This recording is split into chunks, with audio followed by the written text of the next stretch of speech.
Japan का एक सम्राट सद्गुरु की तलाश कर रहा था। बहुत तलाश की, सद्गुरु न मिला सो न मिला।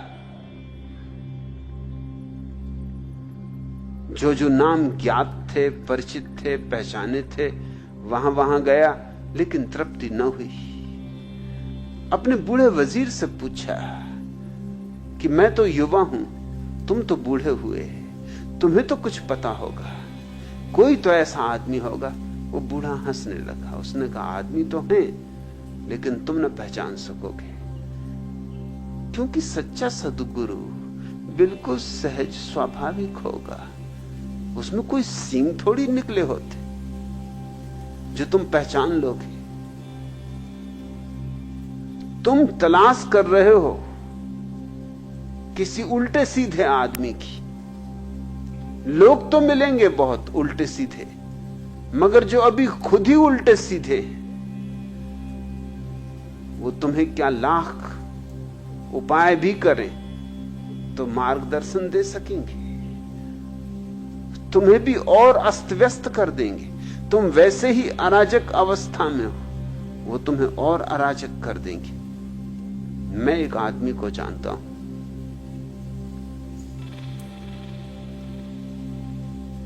सम्राट तो उत्सुक था, वजीर को कहा मैं चलने को राजी हूं। वे दोनों गए मिलने उस फकीर को।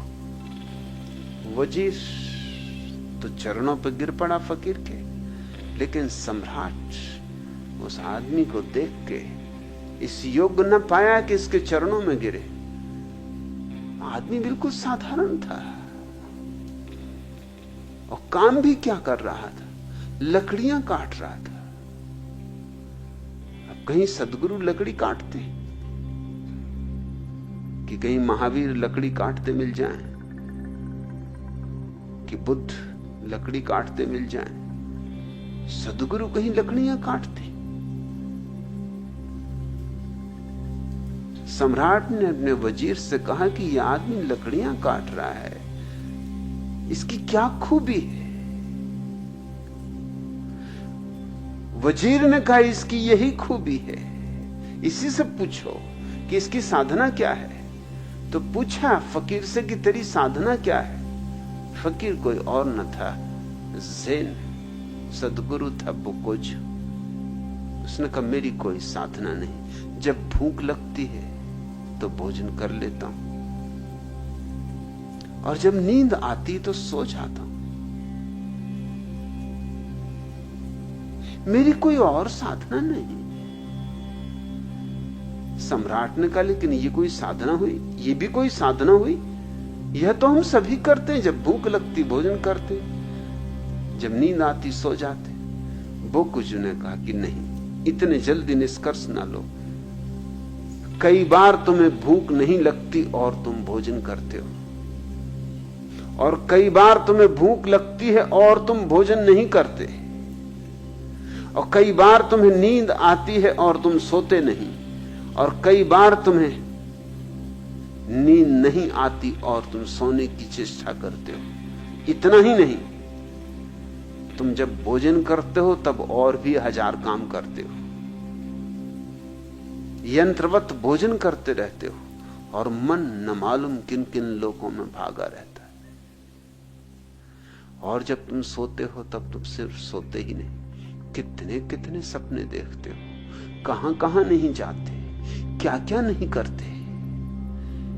मन का व्यापार जारी रहता है। मैं जब भोजन करता हूं तो सिर्फ भोजन ही करता हूं, बस भोजन ही करता हूं।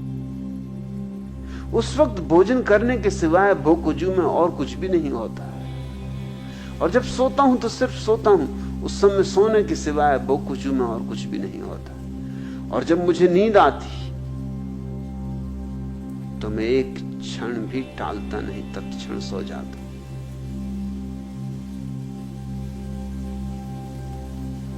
बोकुजू के संबंध में कहानियां हैं कि कभी कभी बीच प्रवचन में देते सो जाता था। नींद आ गई तो बोकुजू क्या करे? इतना नैसर्गिक आदमी। और ब्रह्म मुहूर्त में नहीं उठता था। और जब किसी ने पूछा उससे कि फकीर को तो ब्रह्म मुहूर्त में उठना चाहिए, तुम ब्रह्म मुहूर्त में नहीं उठते? बोकुजू ने कहा, मैंने परिभाषा बदल ली अनुभव से। फकीर जब उठे तब ब्रह्म मुहूर्त। जब नींद खुले तो भीतर का ब्रह्म जागना चाहता है, ये ब्रह्म मुहूर्त। और जब भीतर का ब्रह्म सोना चाहता है, तुम अलार्म भर के और जबरदस्ती उठने की कोशिश कर रहे हो, ठंडा पानी छिड़क रहे हो आंखों पर, राम राम जप रहे हो, भाग दौड़ कर रहे हो, दंड बैठक लगा रहे हो, किस तरह नींद टूट जाए, क्योंकि स्वर्ग जो जाना है। ब्रह्म मुहूर्त में जगे बिना स्वर्ग तो जा ना सकोगे।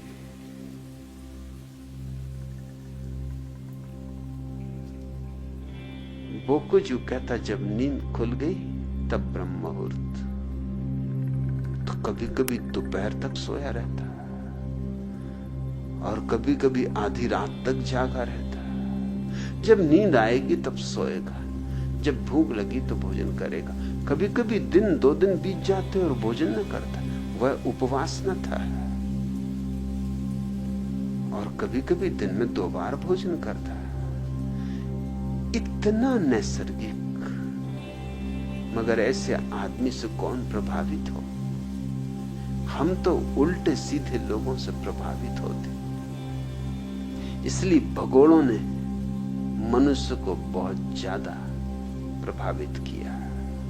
वे हमसे उल्टे थे, और हमसे उल्टे थे इसलिए मैं तुमसे कहता हूं, हमसे जरा भी भिन्न न थे।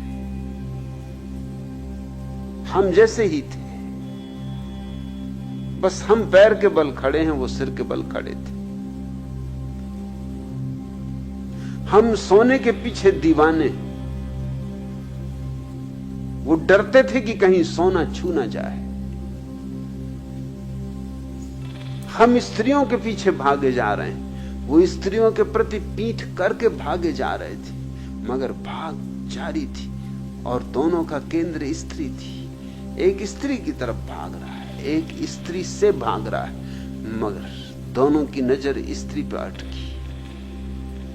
एक कहता है कि स्त्री में ही स्वर्ग है और एक कहता है स्त्री नरक का द्वार है, मगर दोनों के लिए स्त्री महत्वपूर्ण। किसी के लिए स्वर्ग का द्वार, किसी लिए नरक का द्वार, मगर द्वार स्त्री ही है। मगर स्त्री से छुटकारा नहीं है ऐसे। न पुरुष से छुटकारा है, न धन से छुटकारा है।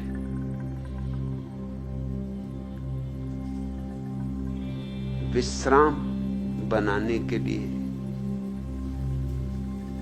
विराम में जाने के लिए पक्षी घोंसले बनाते हैं, मनुष्य झोंपड़े बनाते हैं या महल बनाते हैं। कुछ बुरा नहीं, बस इतनी ही याद रहे कि उन सीमाओं में आबद्ध न हो जाना।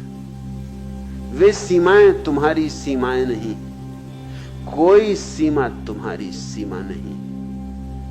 रहो जरूर, मगर अतिथि की तरह रहना, आतिथेय मत हो जाना, मेहमान की तरह रहना, मेजबान न हो जाना।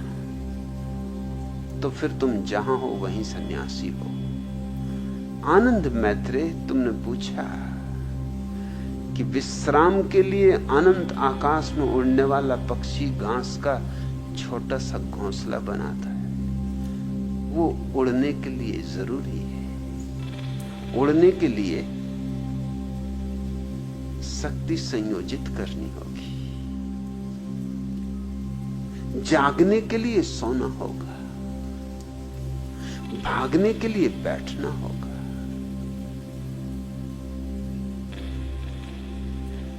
नहीं तो ऊर्जा विनष्ट हो जाएगी।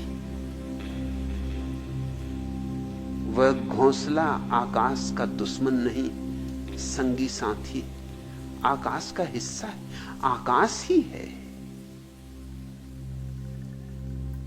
मगर कोई पक्षी घोंसले को पकड़ के नहीं बैठ जाता।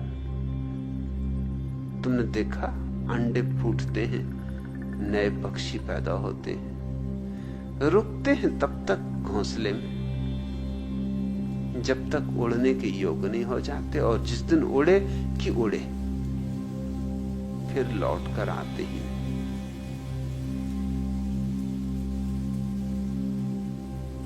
फिर घोंसले बनाएंगे जब उनको खुद अंडे रखने होंगे। जरूरत है तो उपयोग करो, संसार का उपयोग करो। संसार नहीं बांधता है, संसार से भागो मत, जागो।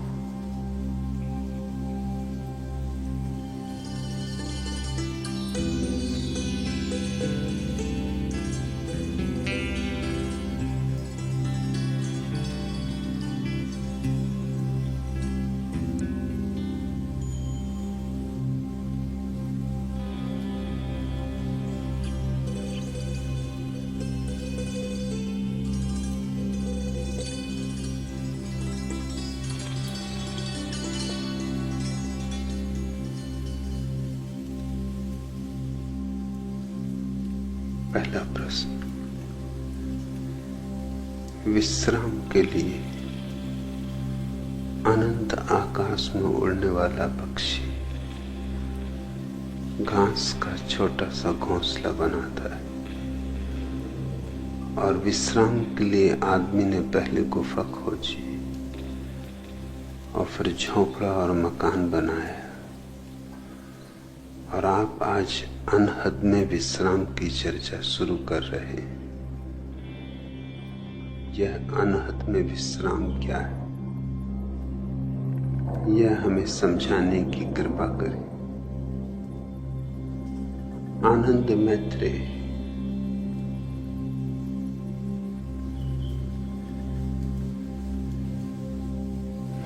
विश्राम के लिए पक्षी घोंसला बनाए, इसमें तो कुछ भी अड़चन नहीं, क्योंकि घोंसले में किया गया विश्राम आकाश में उड़ने की तैयारी का अंग है। आकाश से विरोध नहीं है घोंसले का, घोंसला सहयोगी है, परिपूरक है। सतत तो कोई आकाश में उड़ता नहीं रह सकता,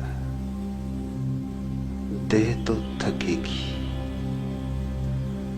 देह को विश्राम की जरूरत भी पड़ेगी। इसलिए घोंसला शुभ है, सुंदर है, सुखद है। इतना ही स्मरण रहे कि घोंसला आकाश नहीं,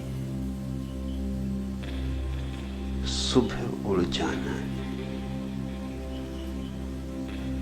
रैन बसेरा है। लक्ष्य तो आकाश ही है, घोंसला पड़ाव है,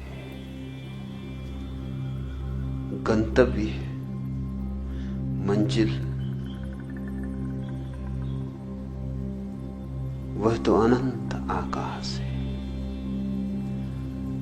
वह तो सीमाओं के पार जाना है। कि जहां तक सीमा है वहां तक दुख है, सीमा ही दुख है। सीमा में होना अर्थात कारागृह में होना। जितनी सीमाएं होंगी उतना ही आदमी जंजीरों में होगा। सब सीमाएं टूट जाएं तो सब जंजीरें गिर जाएं। कारागृह से इस मुक्ति के उपाय का नाम ही धर्म है।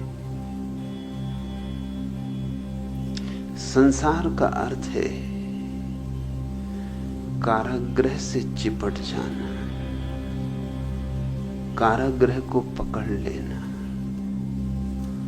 जंजीरों को आभूषण समझ लेना, तोड़ने की तो बात दूर, कोई तोड़े तो उसे तोड़ने न देना। सपनों को सत्य समझ लेना और रास्ते के पड़ावों को मंजिल मानकर रुक जाना। बस संसार का इतना ही अर्थ है। संसार ना तो दुकान में है, न बाजार में, न परिवार में, न संबंधों में। संसार है इस भ्रांति में जो पड़ाव को मंजिल मान लेती है। संसार है इस अज्ञान में जो क्षण भर के विश्राम को शाश्वत आभास बना लेता है। घोंसला बनाओ, जरूर बनाओ, सुंदर बनाओ, प्रीतिकर बनाओ, तुम्हारे सृजन की छाप हो उस पर, तुम्हारे व्यक्तित्व के हस्ताक्षर हो उस पर। फिर घोंसला हो कि झोंपड़ा हो कि मकान हो कि महल हो, अपनी सृजनात्मक ऊर्जा उसमें उंडेलो, मगर एक स्मरण कभी न चूके। सतत एक ज्योति बोध की भीतर जलती रहे। यह सराय आज नहीं कल, कल नहीं परसों, इसे छोड़कर जाना ही पड़ेगा। तो जिसे छोड़कर जाना है उसे पकड़ना ही क्यों। रह लो, जी लो, उपयोग कर लो। आग्रह ना हो, आसक्ति ना हो।